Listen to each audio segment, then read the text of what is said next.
Good morning. It's good to see all of you online today. I'm Sharon Love with the OUUC Tech Team. We welcome those of you joining us on Zoom and those joining us on YouTube. We do most of our sharing through Zoom, but know that everyone is welcome on whatever platform you choose. We're leading worship from several locations today, so you'll see the service moving back and forth between us. We'll also be using the chat box throughout the service to post song lyrics and to share from the heart. There's a new feature to our Zoom experience, subtitles. Zoom has added automated closed captioning, and we have enabled this feature for those of you who would like to use it. It's easy enough to alter your settings. Find the CC button at the bottom of your screen and click to see the options. You can hide subtitles or click subtitle settings to change the text size. This feature is imperfect, especially with translating song lyrics. Feel free to hide subtitles during hymns if they're distracting. We expect some tech glitches as we continue to do all we can to optimize our connections. We appreciate the grace as we all remember it's about connection, not perfection. Lastly, I hope you'll find a candle or a chalice. In a moment, we can light them together. Thank you for your grace and adaptability as we all learn together. Let's sing together this morning, hymn number 368. Now let us sing. Sing to the power of the faith within. Sing to the power of the faith within. Lift up your voice, be not afraid. Sing to the power of the faith within. Hope. Here we go. Sing to the power of the hope within. Sing to the power of the hope within. Lift up your voice, be not afraid. Sing to the power of the hope within. Love. Sing to the power of the love within. Sing to the power of the love within. Lift up your voice, be not afraid. Sing to the power of the love within. Joy. Sing to the power of the joy within. Sing to the power of the joy within. Lift up your voice, be not afraid. Oh, sing to the power of the joy within.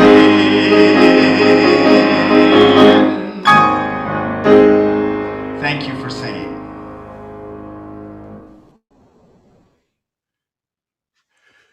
Good morning. Welcome to the Olympia Unitarian Universalist Congregation online worship service. The OUUC community comes together in the mutual promises and possibilities of our covenant. We commit to live out our mission to be a liberal religious community that opens minds, fills hearts, and transforms lives. We are so glad that you are here today. My name is Curtis Tanner. I use he, him pronouns, and I'm a member of the worship arts team. Leading worship with me today is our affiliated community minister, the Reverend Carol McKinley, Sarah Lewis, our Director of Community and Faith Development, and Troy Fisher, our music director. We give thanks for the tech team and OUUC media specialist, Joe Saline, for providing technical support today, and thanks to Darlene Sarkala, our administrator, for keeping us informed and connected. And we are grateful for the many hands that help make worship happen this morning. We welcome each of you to this celebration of love and wonder and to this congregation. After the service, we invite you to stay online for a virtual coffee chat. This is a chance to get together with a small group to say hello and check in. Each breakout room will be hosted by someone to help make sure everyone knows each other and has a chance to share. Reverend Carol will offer a reflection question to get the conversation started. I do hope you'll stay. I want to draw your attention to the order of service, which includes our announcements available on the website. Plan to stay after the coffee chat today for our talk show, After Church with Melanie Ransom.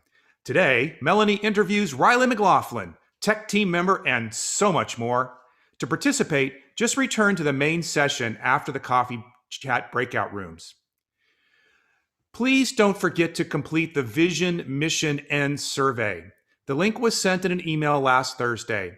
Please email Church Administrator Darlene Sarkala if you did not receive it. Join Sarah Lewis for our Thursday evening spiritual practice at 7 p.m. Sarah will invite us to reimagine our relationship to abundance, scarcity, and plenty. Last, have you ever wondered how our Sunday worships happen and why? Plan to join Reverend Mary and other worship leaders for a worship arts workshop next Saturday, January 30th, from 1 to 3:30 p.m. on Zoom. Bring your curiosity and an open mind for discussion and possibilities. I'm looking forward to it myself and plan to attend. There are many opportunities to stay connected to our community because social distancing does not mean social isolation. Please check the website regularly. If you have questions or need help, please check in with a staff member. Now, let us open our hearts and our minds as we prepare for worship. Welcome, everyone. It is good to be together. This morning and every Sunday morning, we join Unitarian Universalist congregations around the world in lighting a chalice, the symbol of our faith tradition. Please join me as we light our chalice together with these words adapted from the Upanishads. We light this chalice to help us move from untruth to truth, to help us move from ignorance to wisdom, to help us move from animosity to love, today and in the days to come.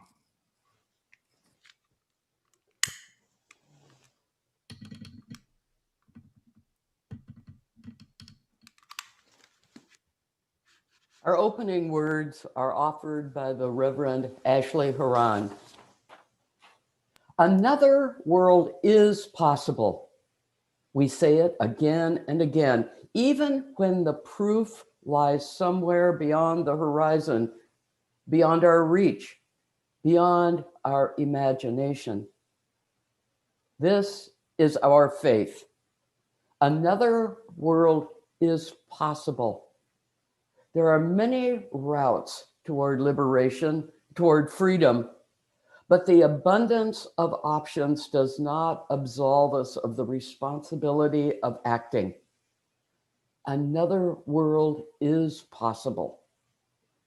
Come, let us worship together. Let's sing together hymn number 1020, Wo Ya Ya. We are going, heaven knows where we are going, but we know within, and we'll get there. Heaven knows how we will get there, but we know we will. It will be hard, we know, and the road will be muddy and rough, but we'll get there. Heaven knows how we will get there, but we know we will. Oh ya ya, oh ya ya, oh ya ya, oh ya ya. We are going, heaven knows where we are going, but we know within, and we'll get there. Heaven knows how we will get there, but we know we will. Oh ya ya, oh ya ya, oh ya ya, oh ya ya, oh ya ya ya ya, oh ya ya ya ya, oh ya ya ya ya, oh ya ya ya ya, oh ya ya ya ya, oh ya ya ya ya. Thank you.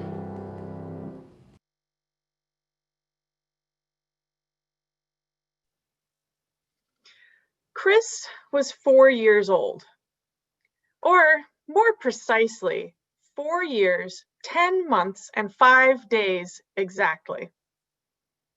Chris knew because they were counting down the days until their birthday, which was so exciting. They were going to be 5 years old. Do you know what was exciting about being 5 years old? Well, Chris's big brother, Charlie, had a big fun party at the trampoline park for his 5th birthday, and Chris had been too small to go on all the trampolines. Chris had had to sit with the cake and their mom and just watch Charlie and his friends jump. But now Chris would be big enough and old enough to have their own party at the trampoline park. The invitations would go out soon, and Chris's mom would get a cool cake from the bakery, and there would be balloons and gifts, and it was going to be awesome. Then one day, just 3 weeks before the party should be, Chris's mom sat down and said they needed to talk about the party. She told Chris that there was a sickness going around, and because of that, they couldn't have the party. "We just don't want you and your friends to get sick," she said. But all Chris heard was, "No party." What? This couldn't be happening. Chris had waited so long, been so patient and good. No.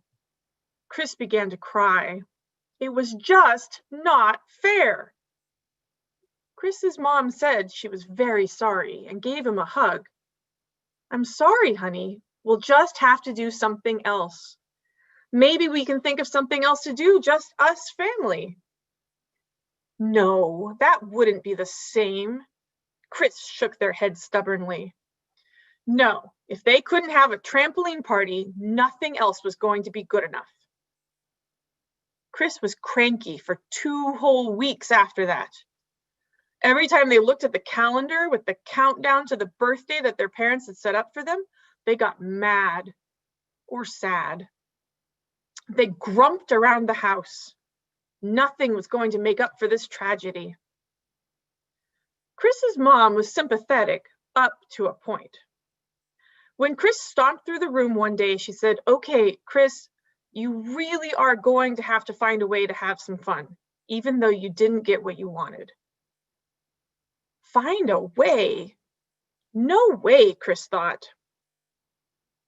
But their birthday was coming still. Birthday cake, birthday gifts, all of those things would be missing, but Chris would still turn 5 soon.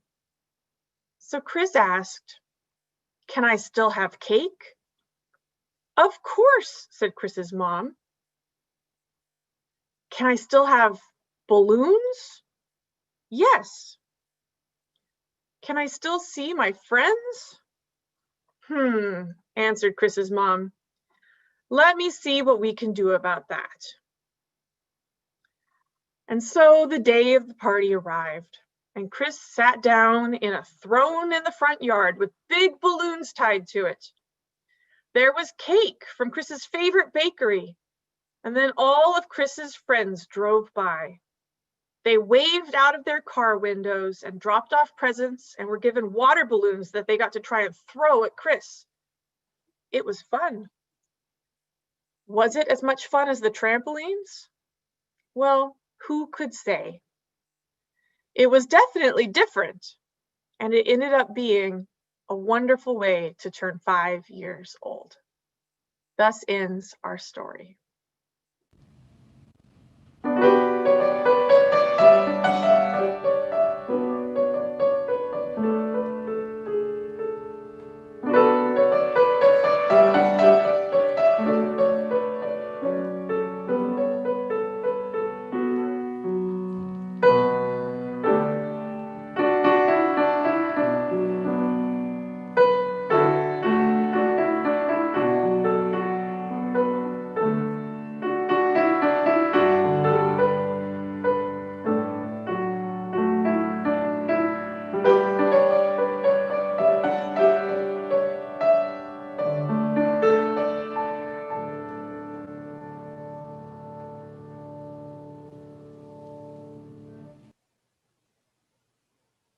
We come together in community this morning, bringing all that is in our lives.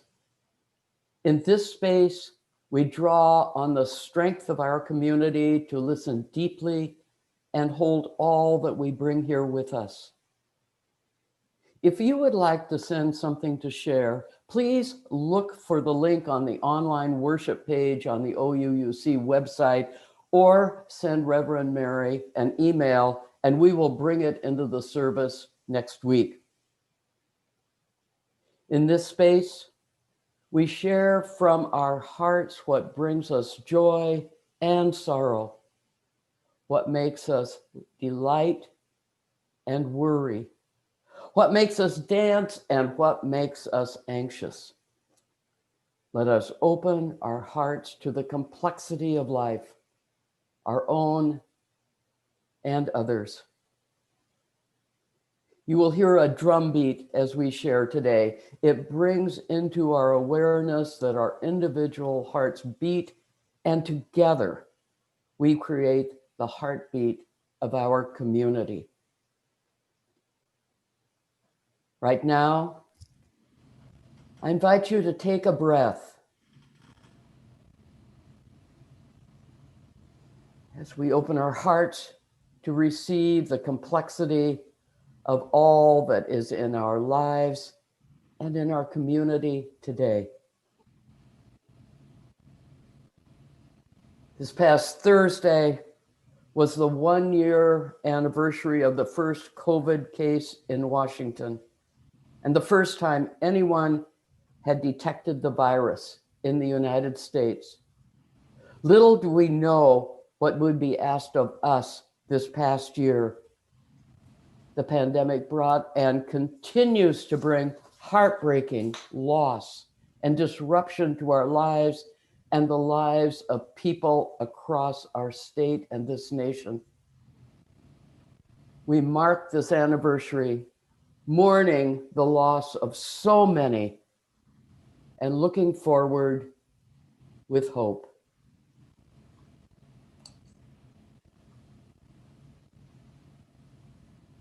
Lois Ryle asked for our prayers for her brother Joe and his wife Tracy as Joe approaches the end of his life. Joe is well cared for by hospice, and Tracy and the family are grateful for their support. Lois, we send love and care to you and your family at this tender time.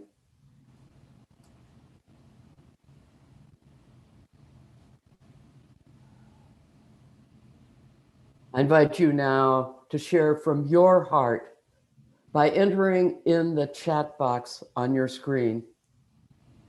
This is a time to share all that you wish, joys and sorrows, and whatever else is shared from your heart. As we take in what is posted, let us hear the heartbeat of our community and reach out in love and care to all those who share.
I place a stone in the water for all that has been shared from the heart.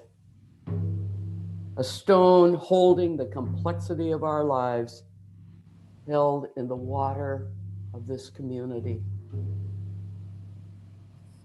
We will place one more stone in the water for all that we hold in our hearts and that remains unspoken.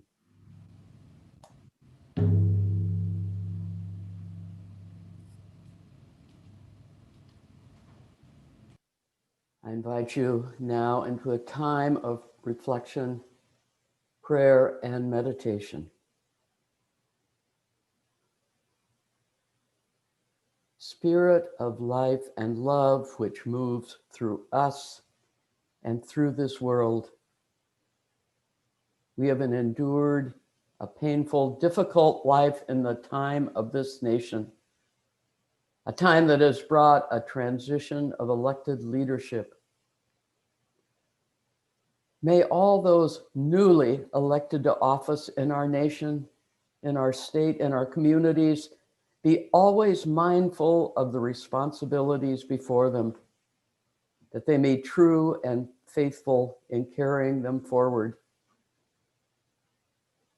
May elected officials and we as citizens maintain a sense of perspective, understanding our limitations and our own shortcomings, forgiving ourselves and others if we fall short of perfection.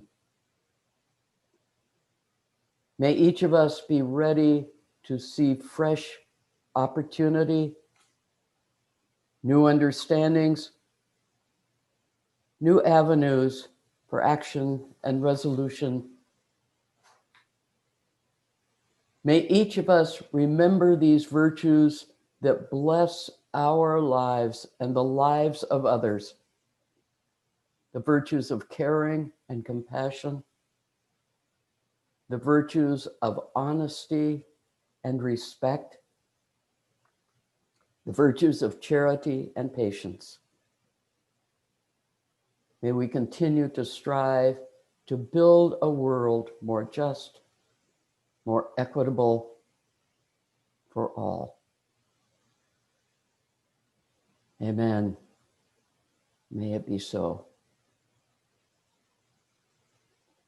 Let us hold a moment of silence together.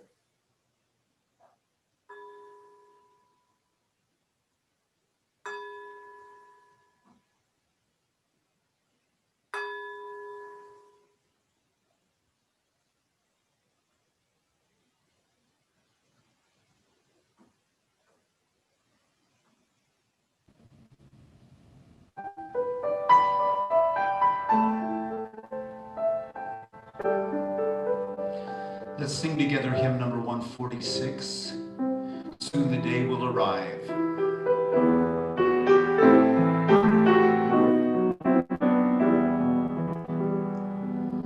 Soon the day will arrive when we will be together, and no longer will we live in fear. And the children will smile without wondering whether on that day thunderclouds will appear. Wait and see what a world there can be if we share, if we care, you and me. Wait and see what a world there can be if we share, if we care, you and me. Some have dreamed, some have died to make a bright tomorrow, and our vision remains in our hearts. Now the torch must be passed with new hope, not in sorrow, and the promise to make a new start. Wait and see what a world there can be if we share, if we care, you and me. wait and see what a world there can be if we share, if we care, you and me.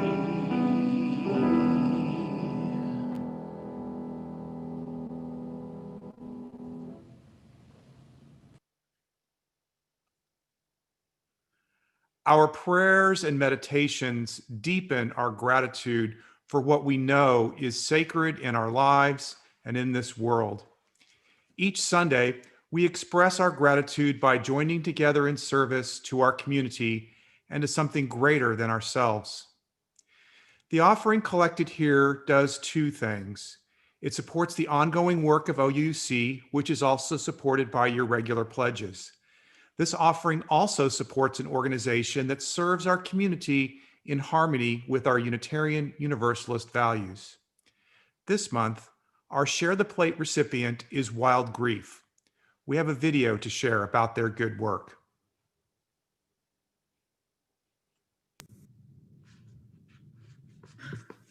Hello, OUUC.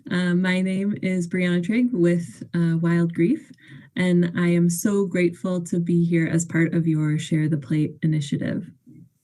Wild Grief was founded in 2015 with the idea that in addition to peer support for grieving teens, there's something about being out in nature that can really impact a grief journey. And so we came together, a small group of us in Olympia, and founded this organization from scratch, built it slowly over the last 5 years with the intent to take groups of teens out on backpacking trips so that they could explore their grief together in and connected with the healing power of nature. In 2020, obviously the pandemic has really shifted all of our lives, and for Wild Grief, we have really seen the need for a community around grief and that connection to nature, particularly in this time of physical distancing, because our normal grief rituals aren't available to us.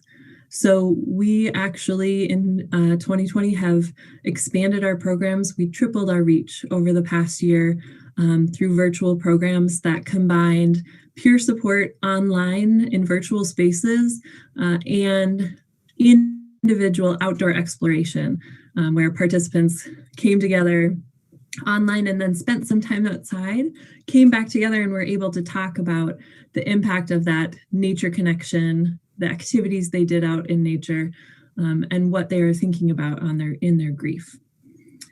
Our programs started with that teen backpacking trip, but with this expansion, we have been serving families with children 13 and under, and also young adults. And we have also continued to hold our monthly hike habit, which is a 2-hour hike that typically is a Thurston County local hike, but now has turned into a virtual 2-hour program that brings in folks from at all ages. We call that our Infants to Elders program for anyone grieving any loss to be able to come together. So I'd like to invite any of you who'd like to join us. You can find information about our monthly hike habit on wildgrief.org. Thank you so much for the opportunity to be part of your Share the Plate program. We are so grateful, and we hope to see you on the trail.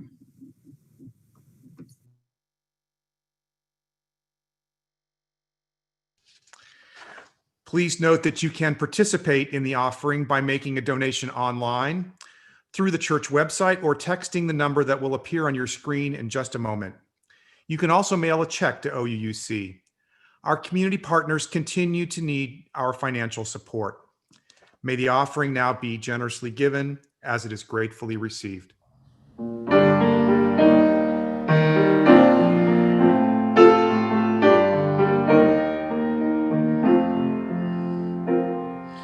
I hope you never lose your sense of wonder. You get your fill to eat, but always keep that hunger. May you never take one single breath for granted. God forbid that love leave you empty-handed. I hope you still feel small when you stand beside the ocean. Whenever one door closes, I hope one more opens. Promise me that you'll give faith a fighting chance. And when you get the chance to sit it out or dance, I hope you dance. I hope you dance. I hope you never fear those mountains in the distance. Never settle for the path of least resistance. Living might mean taking chances, but they're worth taking. Love might be a mistake, but it's worth making. Don't let some hell-bent heart leave you bitter. When you come close to selling out, reconsider. Give the heavens above more than just a passing glance. And when you get the choice to sit it out or dance, I hope you dance. I hope you dance. I hope you dance.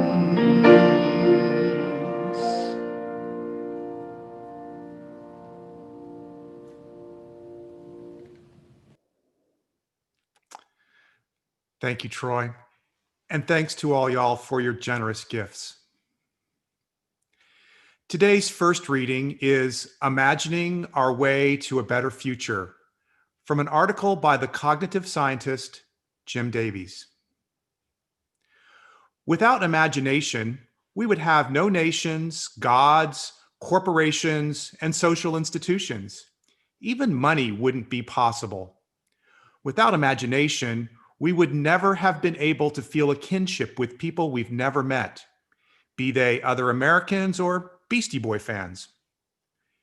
Imagination is also crucial for most acts of creativity. Although history has seen many accidental inventions, such as penicillin and the glue used in Post-it notes, most inventions are designed, created simultaneously in the real world and in the imagination.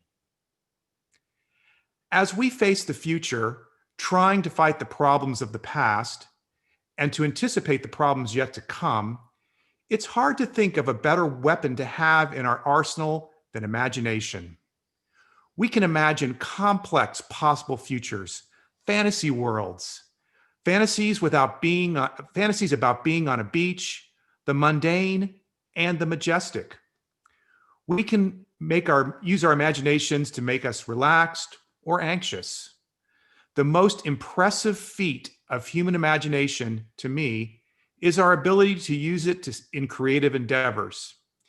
Sitting in a chair with our eyes closed, we can imagine what the world might be and construct elaborate plans. With such power, we have an obligation to use it for good, to make the world better for ourselves and for the world. So, imagine how the world might be better in both big and small ways. Then go make it happen.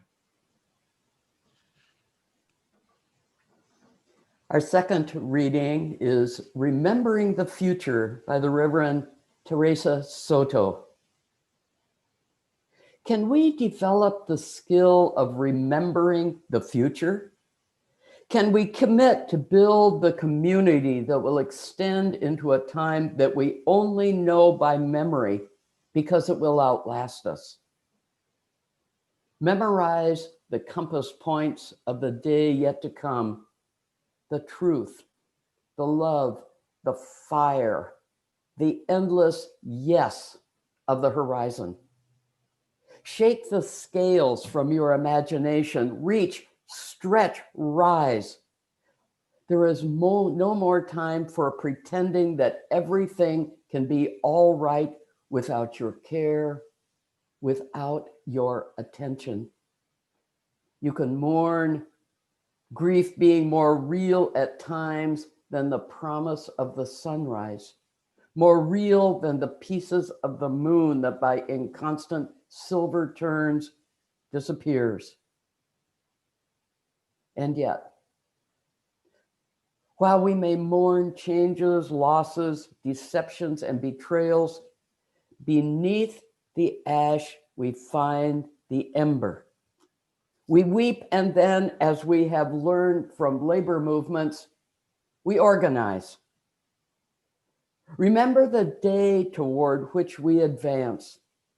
It is with your actions today that you engage your muscle memory, that sense of smell, that ragged velvet feel of a day that you have never lived.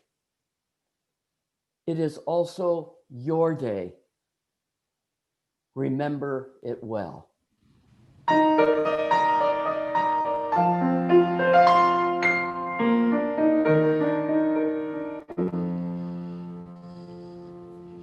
I hope you still feel small when you stand beside the ocean. Whenever one door closes, I hope that one more opens. Promise me that you'll give faith a fighting chance. And when you get the choice to sit it out or dance, I hope you dance. I hope you dance. Time is a wheel in constant motion, always rolling us along. Tell me who wants to look back on their years and wonder where the years have gone.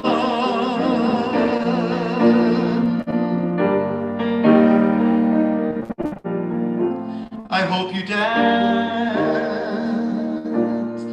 I hope you dance.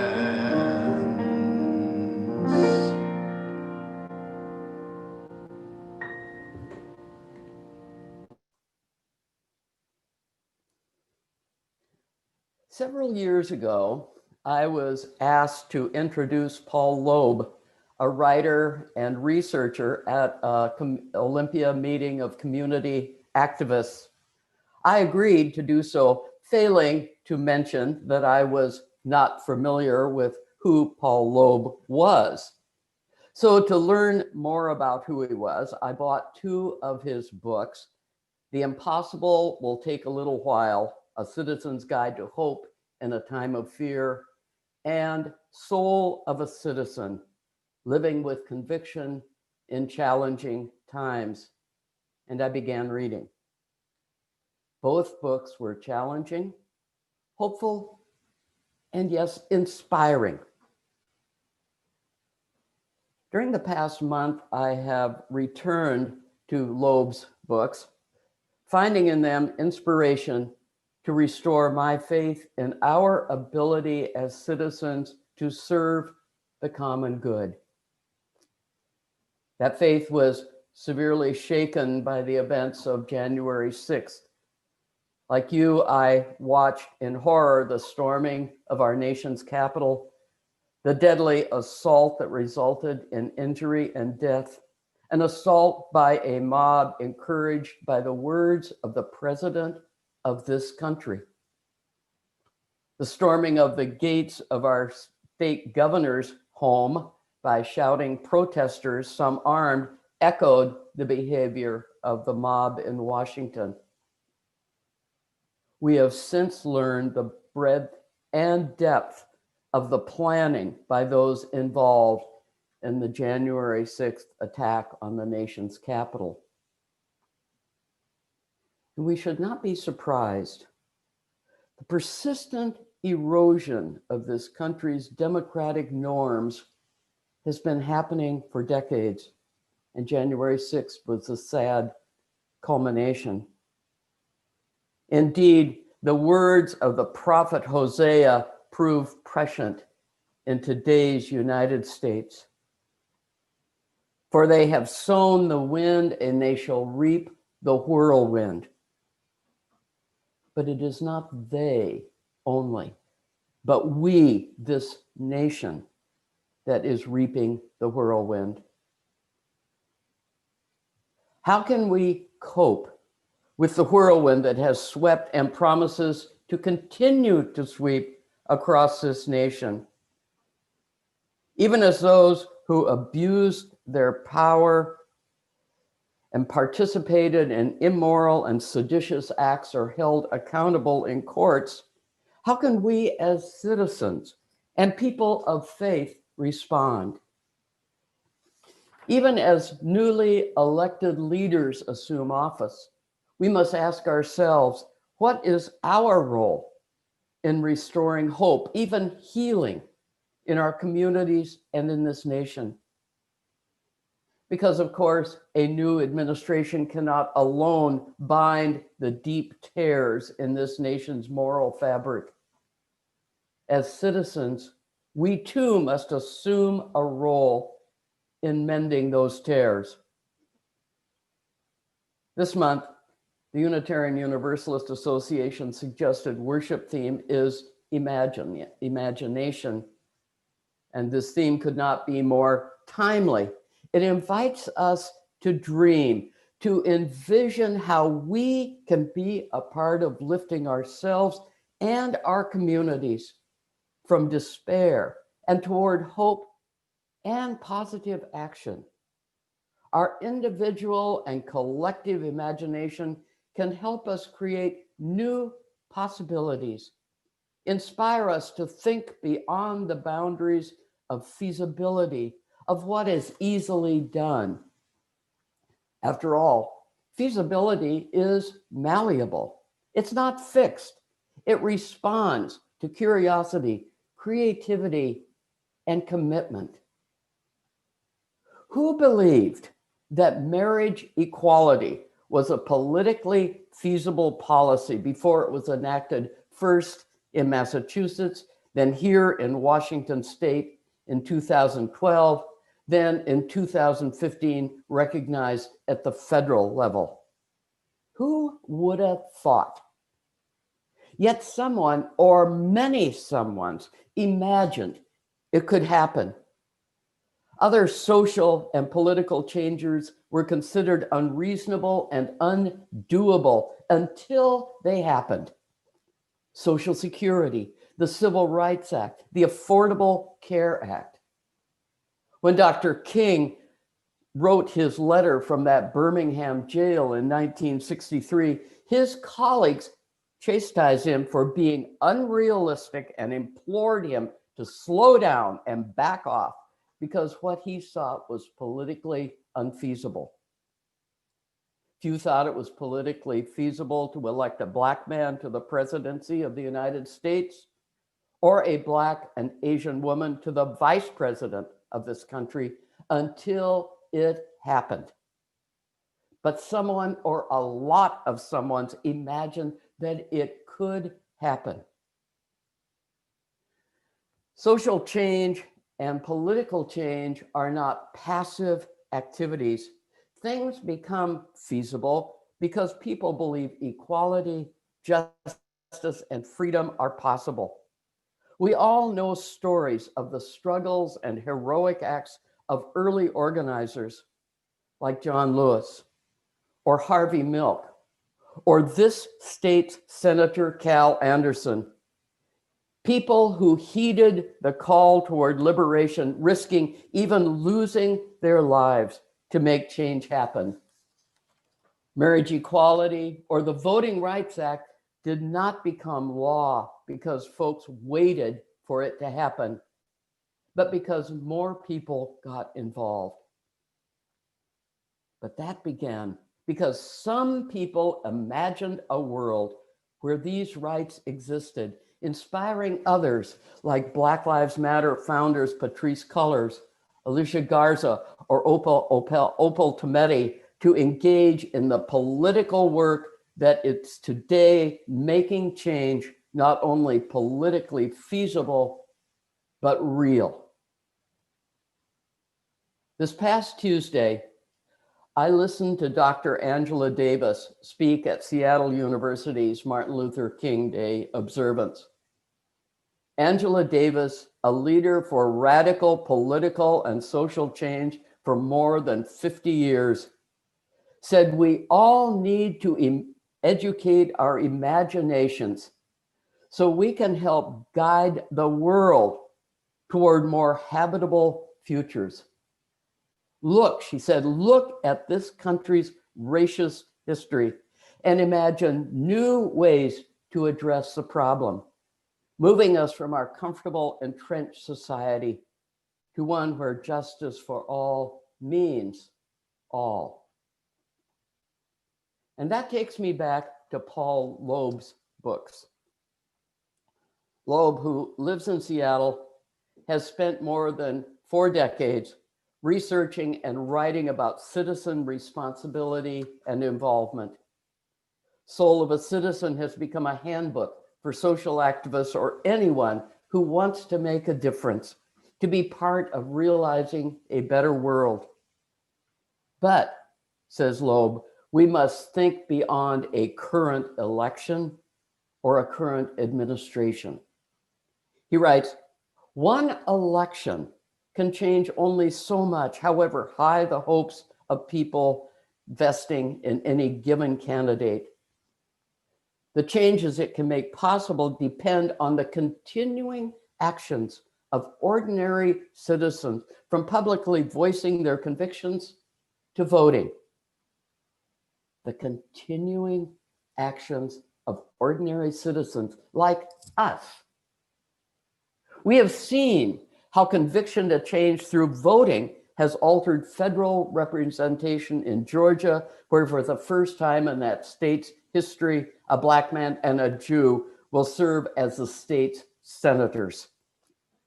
Conviction to the promise of voting inspired many of you to write hundreds of postcards, make dozens of phone calls, contribute to candidates you support.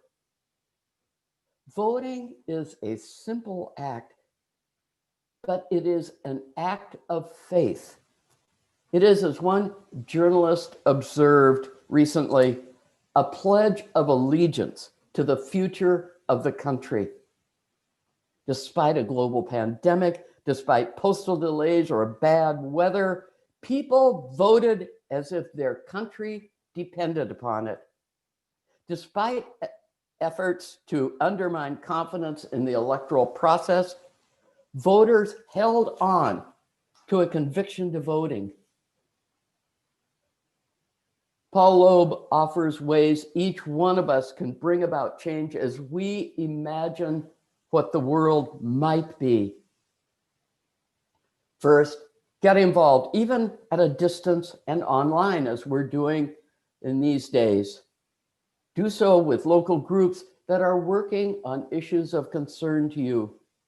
Climate change, ranked choice voting, homelessness, criminal justice reform, the death penalty, racism, like many of you have been doing on these issues for many years, even decades. Learn how you can voice your opinions on these issues in our state legislature, or even sign up to testify by using the League of Women Voters tutorial on how to use our state's excellent legislative website. I did so, spoke up via the website on a police accountability bill just this week. No, we do not lack serious issues in our state or in this nation. And while not one of us is responsible for or can individually remedy these issues, we are part of the body politic, the polis, the people that shape our society. Find inspiration in the words of writers who dare to dream, who use language to encourage others to dream. The poet and novelist Ocean Vuong is a dreamer, encouraging each of us to imagine, then articulate the world we want to live in. He does so in his poetry.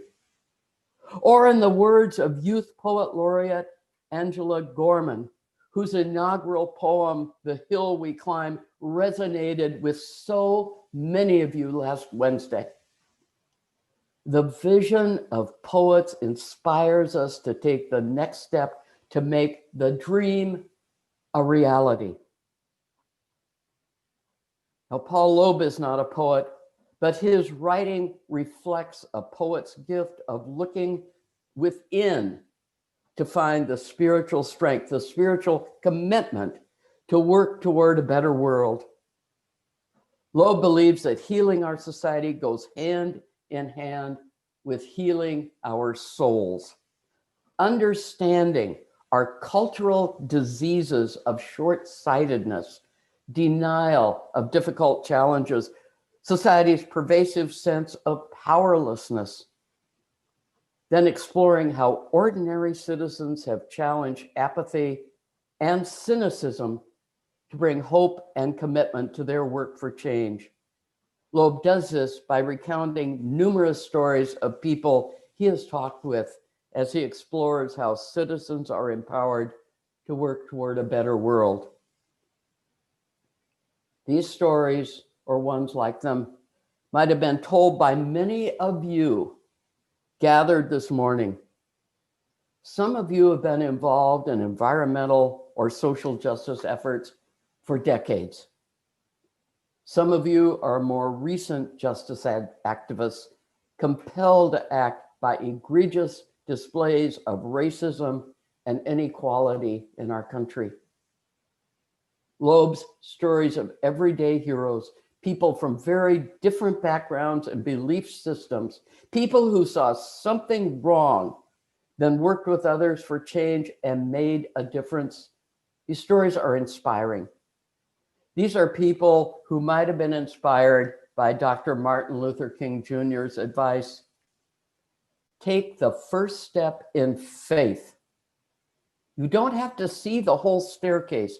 Just take that first step. Loeb's stories of people who took that first step are inspiring, hopeful, and soul-saving. Soul-saving antidotes to the cynicism that can undermine the best of intentions. As you take that first step, keep your inner fire for justice burning, as Angela Davis and Paul Loeb have done. Hold on to the vision of human dignity that has inspired curious leaders to ask, why not? This vision can open each of us to new experience, stir our imaginations to envision a world as it could and should be. Without leaps of imagination, we lose the excitement of possibilities. Dreaming, after all, writes Gloria Steinem, dreaming is a form of planning. Dreaming and planning inspired Steinem to work to make a difference for women and their daughters and their sons. Dreaming and planning are at the heart of this congregation's Faith in Action ministry. Programs for learning and action are open to each one of you as we work together to expand the realm of justice in our community and the world. In the final chapter of Soul of a Citizen, Loeb offers 10 suggestions for making our engagement with justice issues more fruitful. Number 8 is savor the journey. He says, changing the world shouldn't be grim work. Take time to enjoy nature, good music, good conversation, whatever lifts your soul. And Angela Davis on Tuesday offered her ideas on sustaining hope, which she named as the most important element of justice work. Keep hope and your soul alive, she said, by joining with others to celebrate the collective joy we experience in music, art, dance, theater, literature, created by those who imagine a better world. Savor the company of good people working for change. We are in good company. Savor it. Adrienne Rich writes, "My heart is moved by all I cannot save. So much has been destroyed. I have cast my lot with those who age after age, perversely, with no extraordinary power, reconstitute the world." That is what we are being called to do, my friends. As people with limitless curiosity, as people of hope, as people of faith, let us cast our lot with those who imagine a better, more just, more equitable world. Let us, each one of us, work to reconstitute our shared world. So may it be. Let us be in silence together.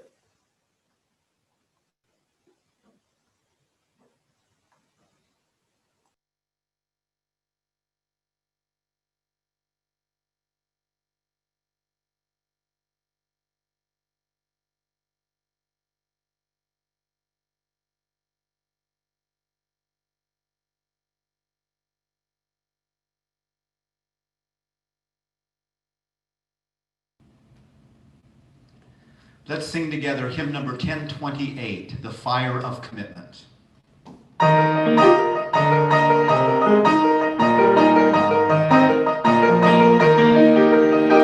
From the light of days remembered burns a beacon bright and clear, guiding hands and hearts and spirits into faith set free from fear.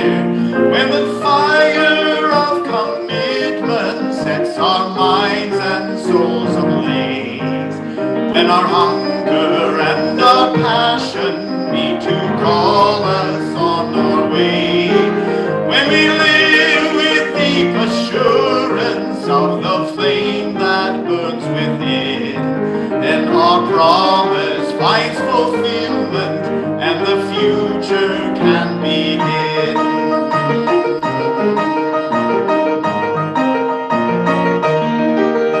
From the stories of our living brings a song both brave and free, calling pilgrims still to witness to lives of liberty.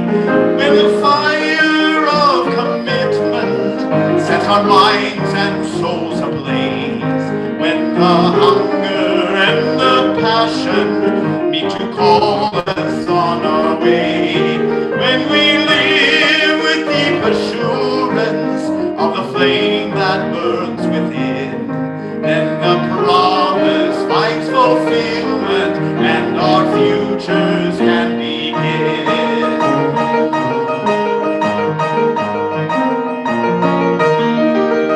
From the dreams of youthful vision comes a new prophetic voice, which demands a deeper justice built by our courageous joys. When the fire of commitment sets our minds and souls ablaze, when our hunger and our passion meet to call us on our way, when we live with deep assurance of the flame that burns within, then our promise finds fulfillment and our future can begin.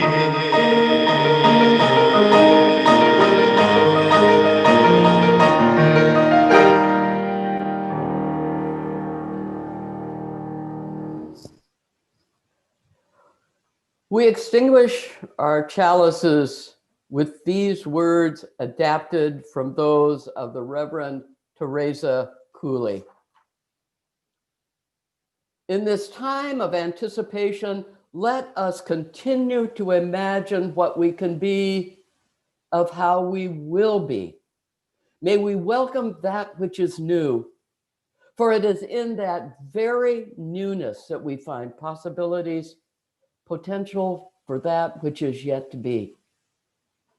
May our lives and our actions be grounded in that which is eternal. Love, faith, hope, the urge toward justice. In this time of anticipation, may each of us welcome the possibilities that await us today and into the mystery of many tomorrows. May we do so in peace. Amen. Let's sing together our unison benediction.